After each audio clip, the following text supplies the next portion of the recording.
Economic டைம்ஸில் ஒரு செய்தி படித்தேன். கோல்ட் லோன் ரொம்ப பாப்புலர் ஆயிடுச்சு. 5,00,000த்துக்கு மேலே கடன் வாங்கினவங்கெல்லாம் பணக்காரன்லாம் கோல்ட் லோன் வாங்குறான்னு.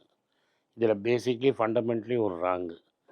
எவன்லாம் 30 பவுன் வச்சுருந்தானோ, ரூ. 2,000 ரூ. 3,000க்கு வாங்கி 30 பவுன் வச்சிருக்கிறானோ, இன்னைக்கு அவனுக்கு 240 கிராமுக்கு ஈஸியாக ரூ. 30,00,000 ஆயிடுச்சு அவன் கையில். அவனால் ரூ. 5,00,000 லோன் எடுக்க முடியும். அதனால் பணக்காரன் தான் ரூ. 5,00,000 லோன் எடுக்கிறான்னு சொல்கிறது முட்டாள்தனம். மக்கள் என்ன பண்ணுறாங்கன்னா, ஒரு பெரிய ஆர்டர் வந்துருச்சுன்னா கோல்டை வச்சு அந்த ஆர்டரை முடிச்சுட்டு பணம் வந்தோடனே கோல்டை வெளில எடுக்கிறாங்க. அதனால் ரூ.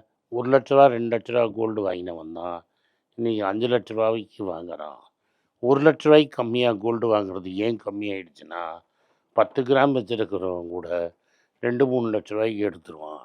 இதை தப்பாக இன்டர்பிரேட் பண்ணி பணக்காரனும் கோல்டு வாங்குறான்னு சொல்கிறது தப்பு.